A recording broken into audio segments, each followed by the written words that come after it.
Bismillahirrahmanirrahim. Assalamualaikum warahmatullahi wabarakatuh.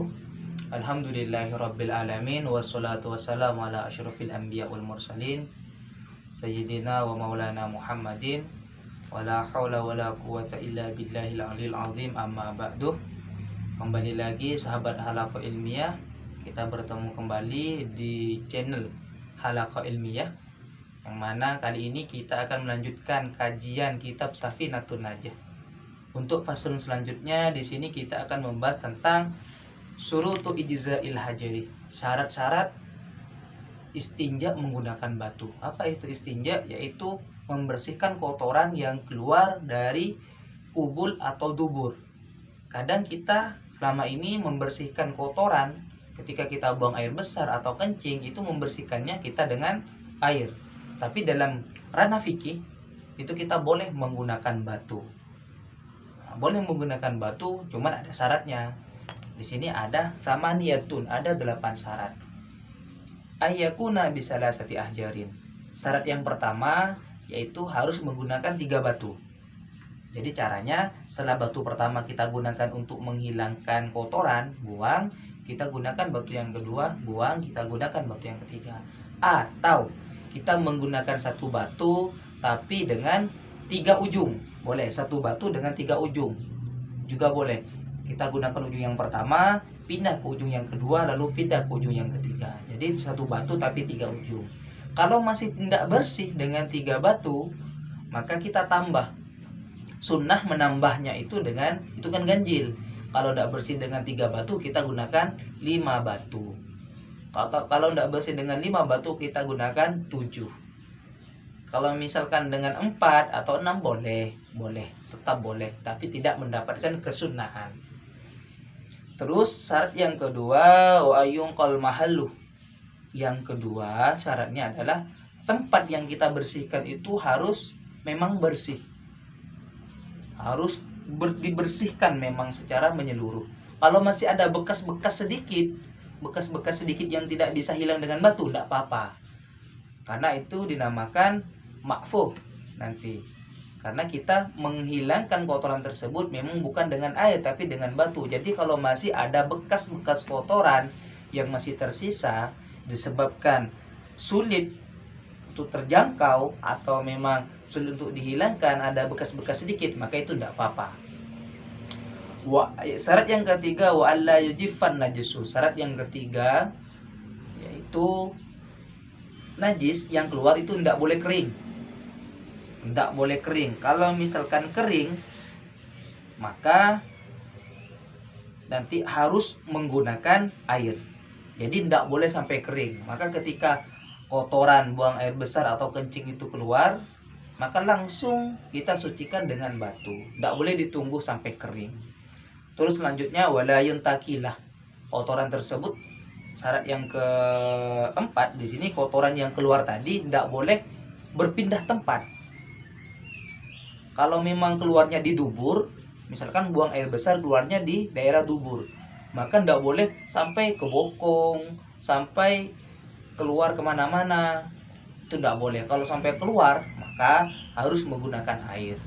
Contohnya, kalau keluar sampai kemana-mana, misalkan kita muntaber, sampai muntah dan berak sampai kemana-mana, sampai keluar, sampai mencret istilahnya, maka itu tidak boleh.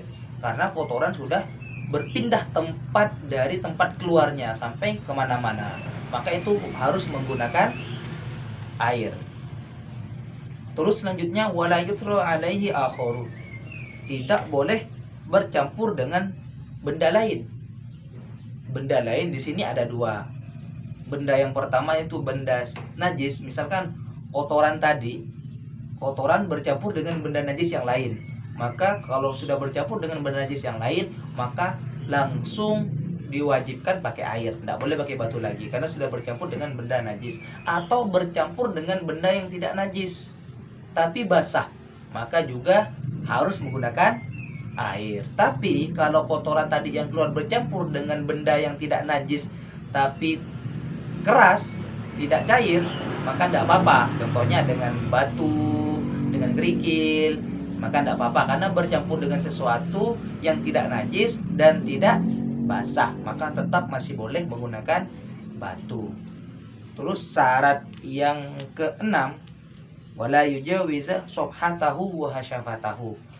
Najis tadi itu tidak boleh melampaui bokong atau ujung alat kelamin.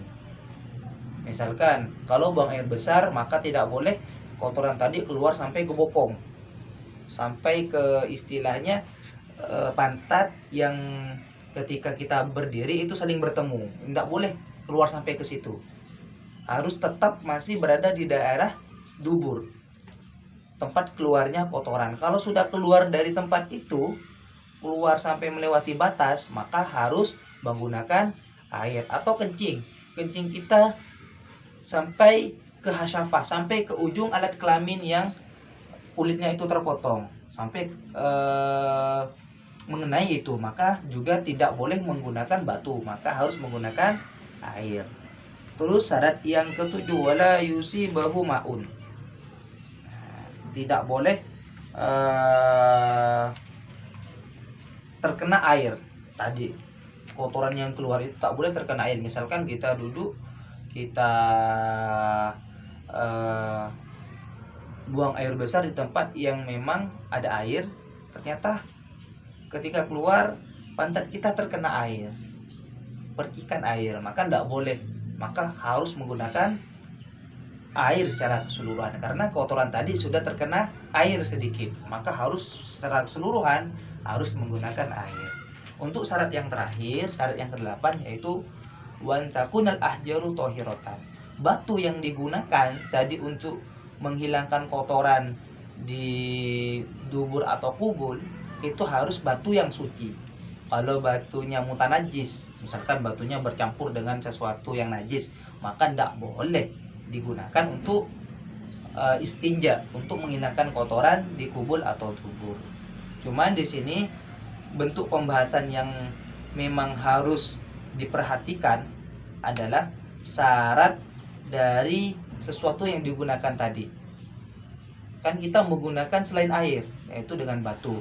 Maka batu tadi syaratnya, syarat yang pertama yaitu batu atau selain batu seperti tisu yang digunakan. Syarat yang pertama itu batu atau selainnya, ya tisu, itu harus suci.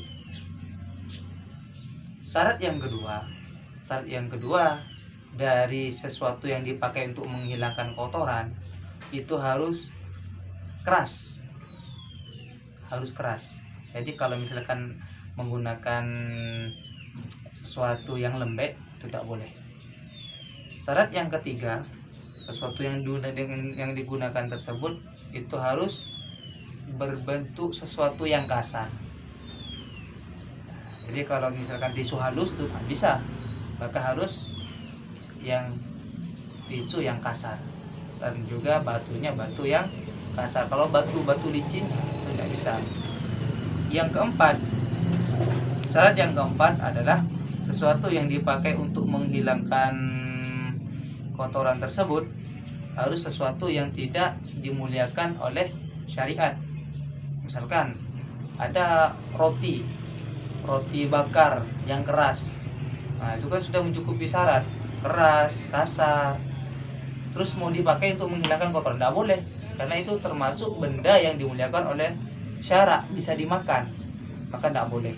Jadi harus menggunakan sesuatu yang tidak dimuliakan oleh syariat, oleh syara. Maka hal ini harus diperhatikan apabila kita ingin menggunakan untuk menggunakan sesuatu, menghilangkan kotoran yang keluar dari kubul atau dubur. Nah, biasanya kalau salah satu contoh dengan tisu, kalau di luar negeri atau di pesawat itu kan dengan tisu, maka harus mencukupi syarat yang 4 ini. Harus suci, harus agak keras, harus kasar, dan juga yang keempat harus tidak dimuliakan oleh syariat. Semoga hal ini bisa barokah dan bermanfaat bagi sahabat Halaqah Ilmiah. Assalamualaikum warahmatullahi wabarakatuh.